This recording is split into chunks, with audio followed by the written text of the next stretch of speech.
Okay, so dear Dhamma practitioners, be comfortable yourself and relax your body and keep your back straight, neck head straight in one line and your right palm on your left.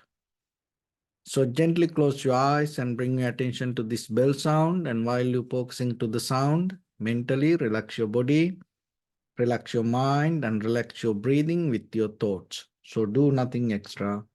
Just follow the sound, please.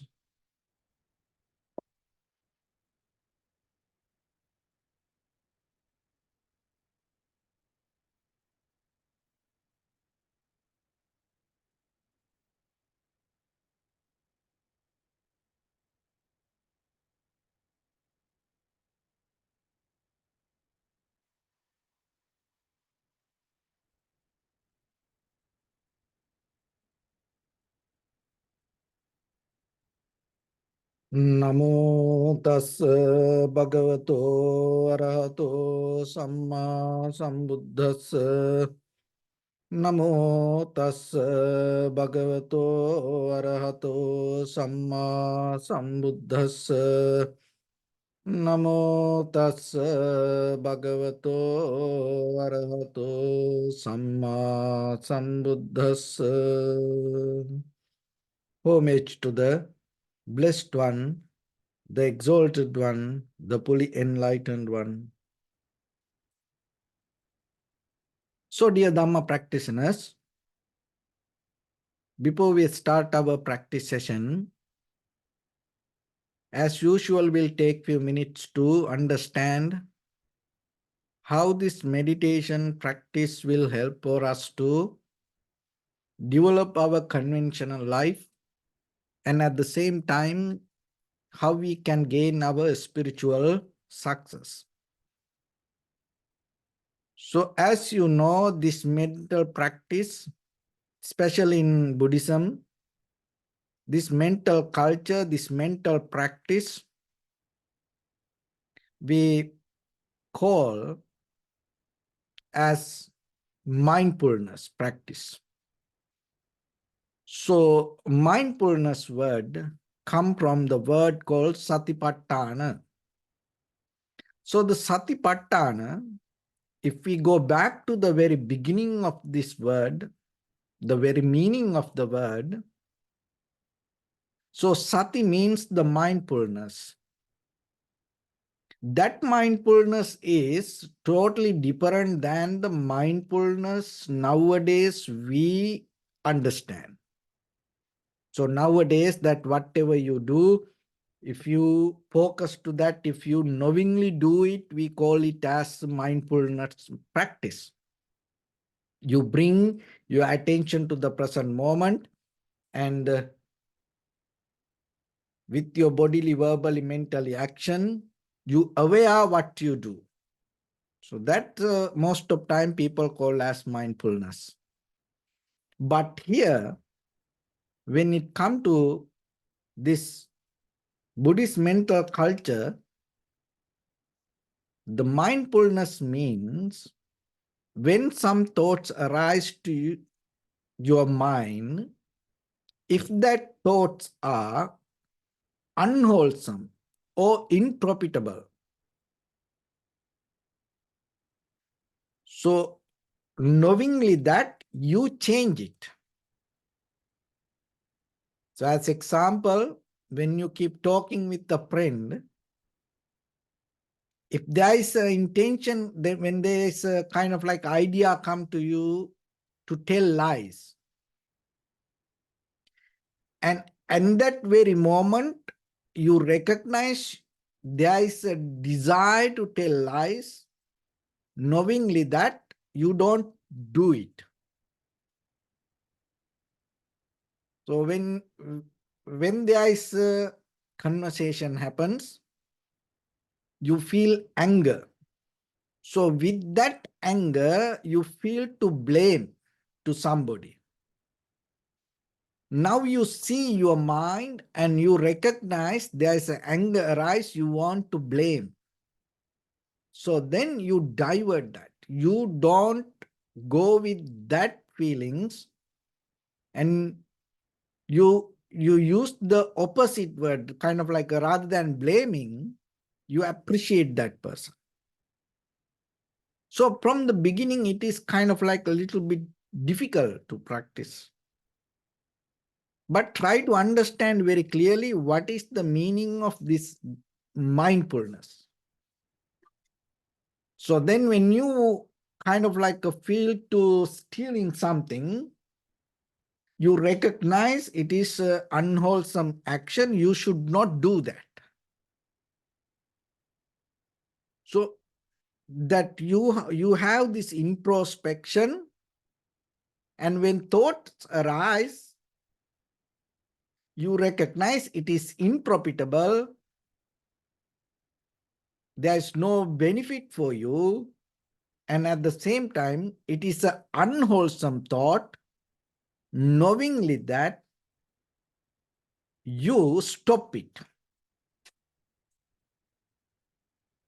So that is mindfulness. And the pattern, sati pattern, that's what called the sati, or the awareness, or the mindfulness.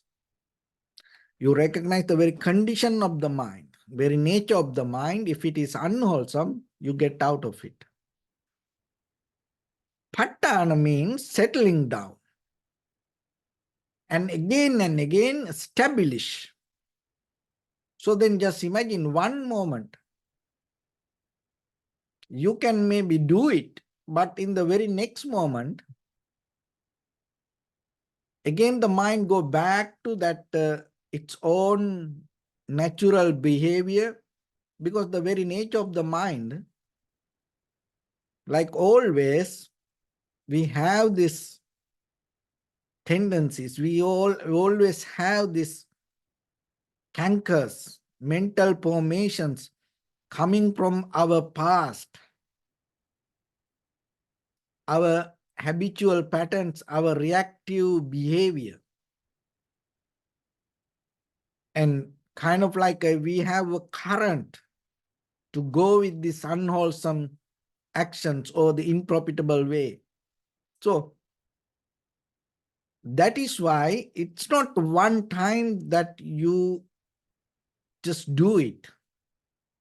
So again and again, you have to have ability to establish your awareness with the mind to get out of unwholesome action. So that is one way that you can understand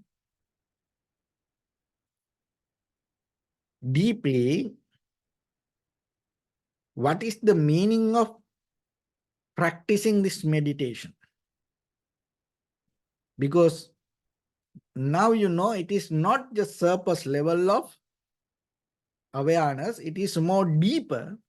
Work with our own mind, we work with our own mental tendencies, formations, cankers, purify ourselves without empowering greed, hatred, or the delusion. And at the same time, when you observe that way, so we have nature, we have kind of like a point of view regarding the world related to all our perception with our faculties, with our eye, ear, nose, tongue, body, mind, that whatever the perception that we perceive, we have a view regarding this. Most of things are kind of like pleasant. That's why people have the intention or the idea to go behind life, to do things. People look for pleasure. Why? Because they think there is something that can make us happy out of this conventional world, out of gaining something, out of perceiving something. And at the same time, like a shadow, we have kind of like another view. It's kind of like a permanent. even for a certain time period. It's going to be there. That also push us to do things. One is we have kind of like a idea looking for a pleasure, or it's kind of like a satisfaction. It's kind of like we think about the world as a happy place, and we know it can bring us joy, and we know it kind of like bring us the bliss. And at the same time, we think it's kind of like even for a certain time period, it's going to be there.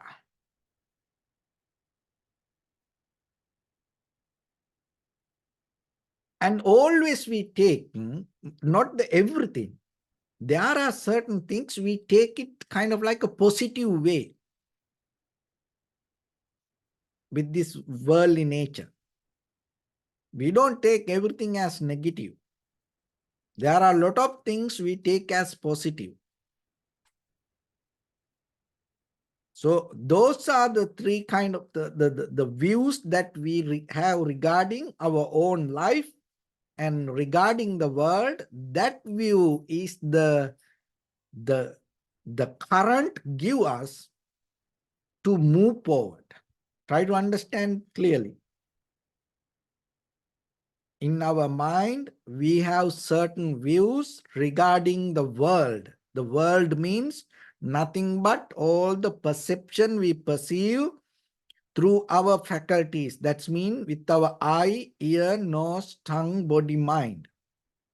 And once you have that, it's going to be with you as form, feeling, perception, volition, recognition. So that is what you experience.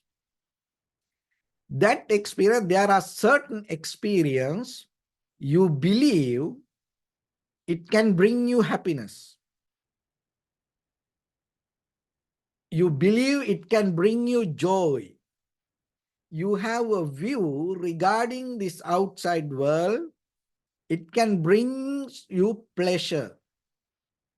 It brings the bliss. So it brings the happiness and satisfaction. So now we all have that. That's why we keep doing things. Because if we know if something is not going to make us happy, we're not going to do it. Just imagine anyway, whatever you do, all your things, if you eat something, why you eat that? Because you know it make you healthy, it brings the pleasure, joy. If you do dancing, if you go for a party, if you drink, why you do that? Not because it's going to kill you. You don't think like that way. You think, oh, drinking, oh, party, oh, joy, oh, pleasure. It make me happy. That is what we believe. That everything, why we travel, why we go place to place, why we look things, why we go for a vacation, why people go to Vegas. Because they think, oh, we can have fun. So that is a personal view that we have. We have to accept it honestly. We have it. So that's mean what? That's mean regarding this world, we believe something that is going to be there, bring us joy, pleasure. So that believing take you forward, not something else. That is why you keep doing things. And at the same time, you don't believe that whatever that you go right away, it's going to disappear. You believe kind of like, oh, let's have the joy. It's going to be even for kind of like maybe 1 day, 2 day, or maybe you can take selfie and memorize it and enjoy thinking about it. You believe it's going to be there with you for certain time period. Why you go? Why you have the affairs, or why you get married, and why you have children, and why you buy a house, or why you do things? Why? Because why we build temples? Why we, that do meditation centers or the temples or any activities because we don't think it's not right away it's going to disappear. No, we believe, oh, even we are not here, it's going to be here. So that's kind of like we have even the parent as parents, oh, if I do this one day, even I am not here, my children going to take care it, or maybe they're going to get benefit. So try to understand very clearly though that, because otherwise we can't go deeper into this and understand. So first you have to be very clear with these mental views that do you have it or not. If you don't have it, I think this is not for you. Then you don't need this. But if you have it, then you have to stop here and keep listening. Where are we heading?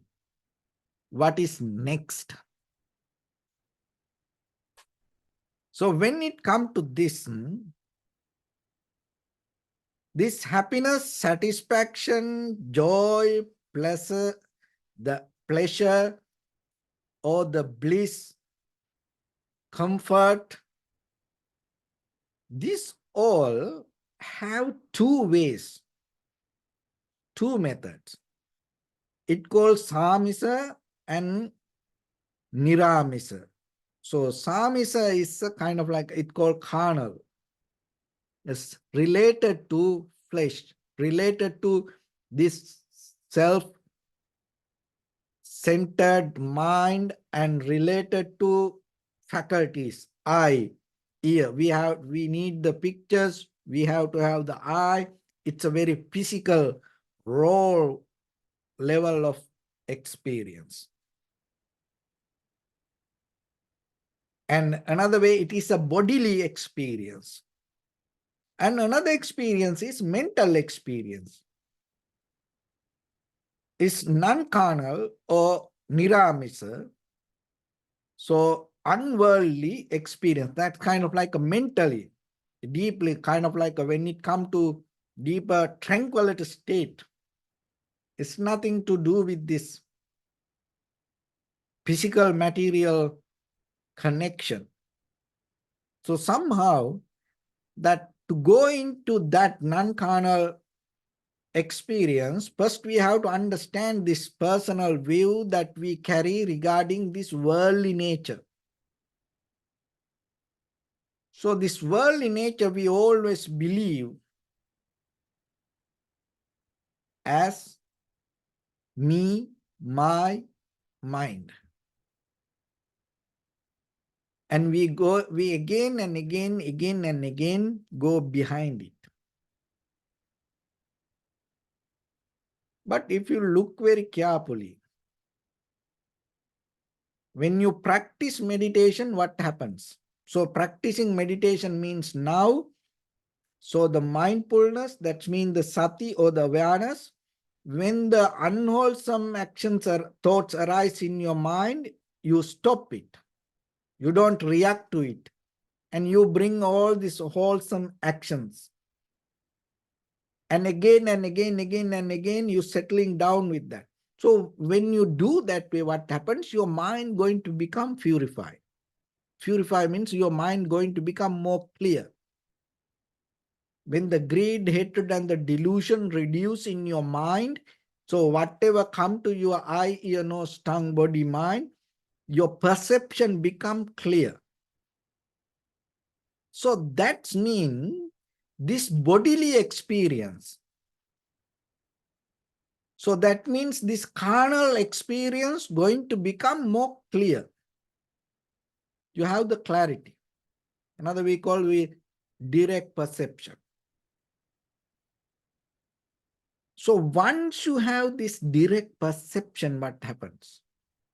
When object come to your eye, when the object come to your ear, when the object contact your nose, when the object contact your tongue, when the object contact your body, when the object contact your mind, that is where the eye, ear, nose, tongue, body, mind consciousness arise.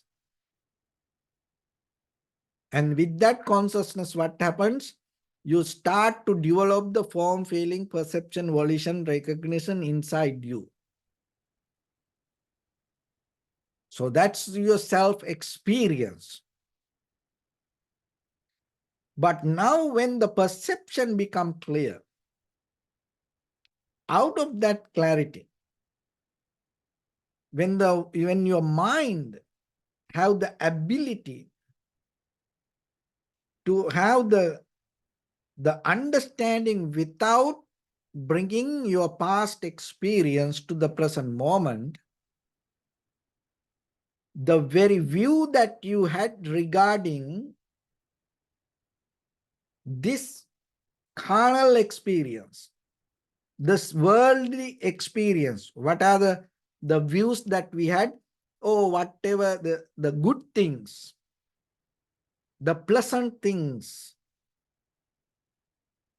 bring us the comfort, joy, bliss, happiness. So like that the view that we had going to change. Remember, the suffering itself hide, the struggle itself hide, your miseries itself hide, danger itself hide, your pain itself hide inside the light that you carry with your personal view, thinking what is the thinking, the world is good, the world is beautiful, the world has the joy, this experience bring us the pleasure. That is where the misery. That's why you need to clear your view, because most of time, look at your own life backward without interference from third person. This subject and object interference brought you all the difficulties to your life. If you be aware a little bit regarding your own pain or the disappointment or the unhappiness, it never came to you kind of like a way showing it going to make you unhappy.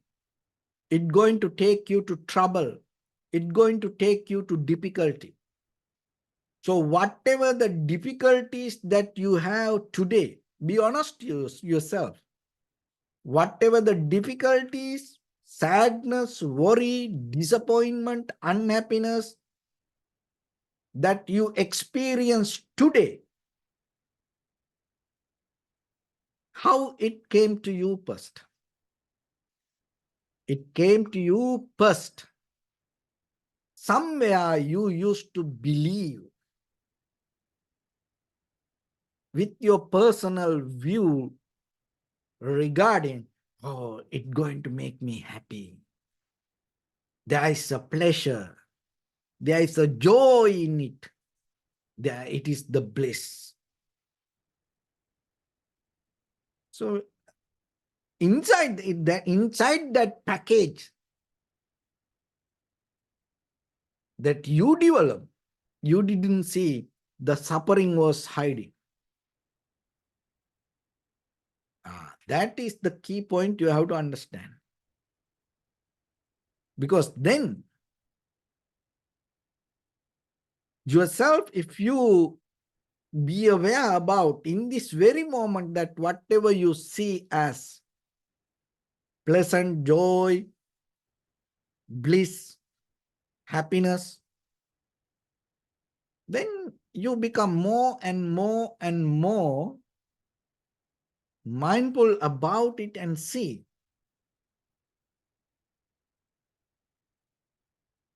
And you investigate, you aware about it. What is behind it? What kind of result going to come? What kind of feedback going to be there?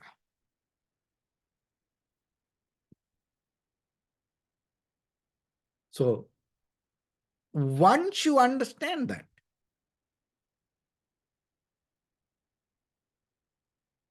you are capable to develop more and more and more clarity in you. Because what happened when you come to that situation, your mind not going to most of time depend on this worldly nature. So worldly nature means this worldly pleasure, carnal experience. Samisa, that's mean it's kind of like with your eye, ear, nose, tongue, body, mind, the physical way. And that is where you slowly transform yourself. This happiness, the satisfaction, the joy, there's a deeply that you can gain through the concentration, awareness, mindfulness, tranquility state, being silence. So that's kind of it's kind of like a different experience, different frequency, different vibration, different level. And in that level, that whatever the feedback or the result that you gain through that non-carnal experience, unworldly pleasure, is not going to take you to any misery, sadness, worry, disappointment, unhappiness. So then slowly you withdraw from this worldly pleasure and you can develop this unworldly pleasure, joy, bliss. So it is up to you. Keep going until you get tired. We can't tell this is wrong, don't do this, don't do that, you're going to suffer, or you're going to have a hard time. One day you will learn a lesson, this is going to bring you a trouble. Sometimes we can't tell. But in case one day if you experience that, and one day if you get tired about this, and if you recognize this is enough for me, and then go back to this method, start with this introspection, and you can gain this all pleasant, happy, joy, bliss, everything in your mind, practicing little by little, little by little, without depending from this perception. So that is where we're heading. For that, this is what kind of like giving us a platform to practice a little bit. So with that, let's get into practice now. So your right palm on your left, neck head straight in one line, and be comfortable with your posture.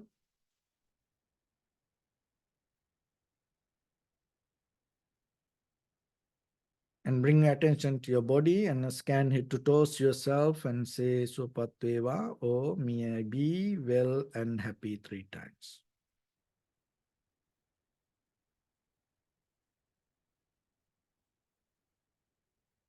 Take a moment and think. We gathered here in this moment to practice this ancient meditation technique. All the Buddhas, all the enlightened masters followed this path and achieved wisdom. So we also gathered here to accumulate this knowledge.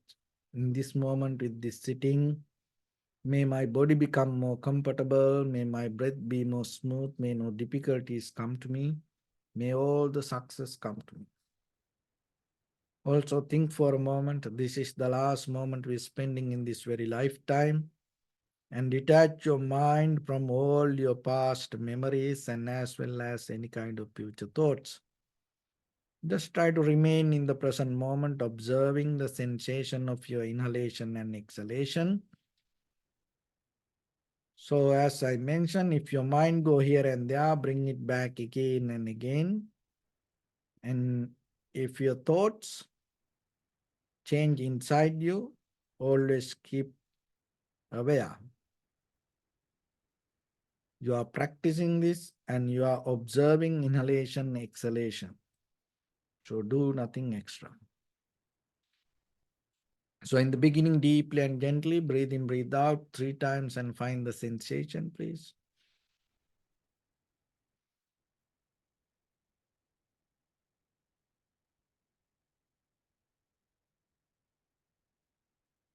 And allow your inhalations, exhalations happen itself. When it happens through the sensation, recognize it.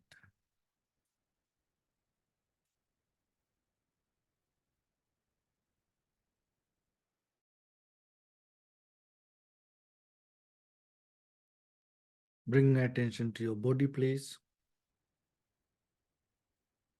Observe your posture.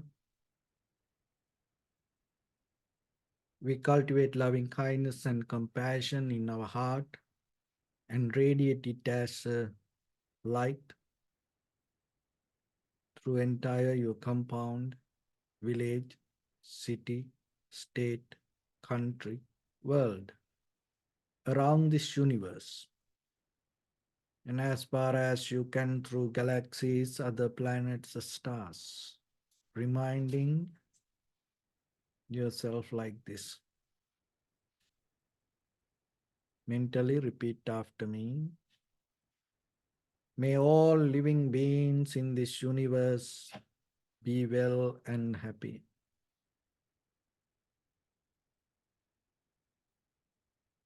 May everyone be happy and safe, and may their hearts be filled with joy.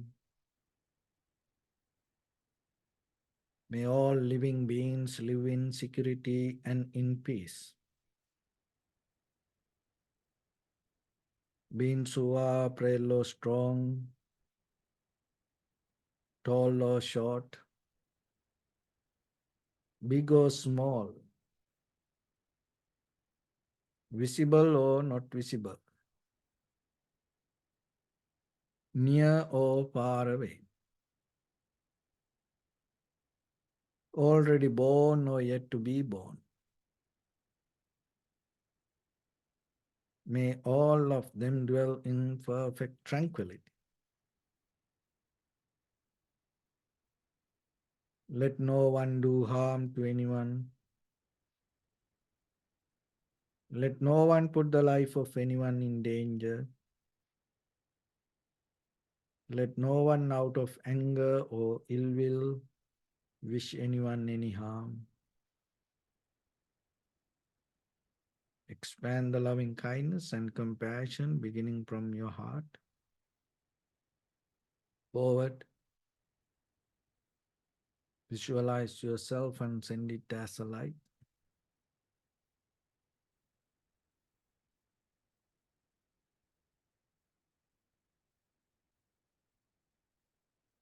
To your backside.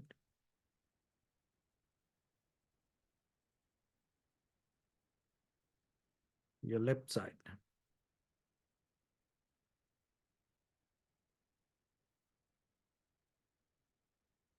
And to your right side.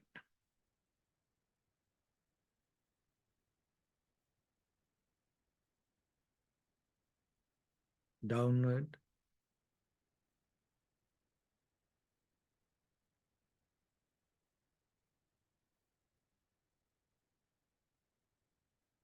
And upward.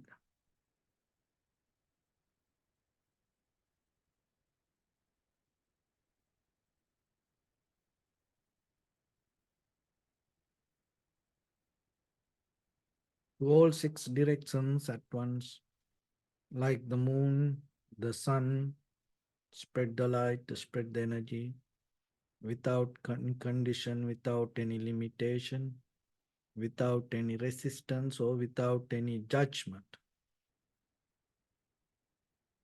Let your heart to shine with the loving kindness and compassion from the bottom of it, with the maximum effort to the highest.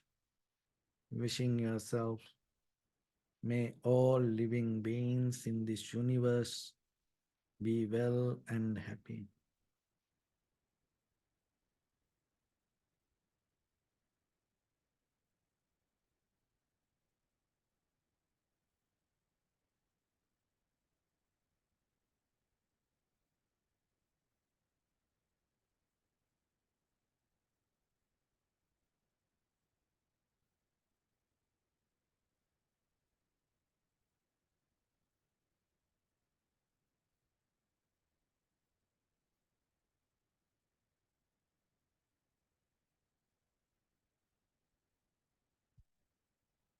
Say sadhu, sadhu, sadhu.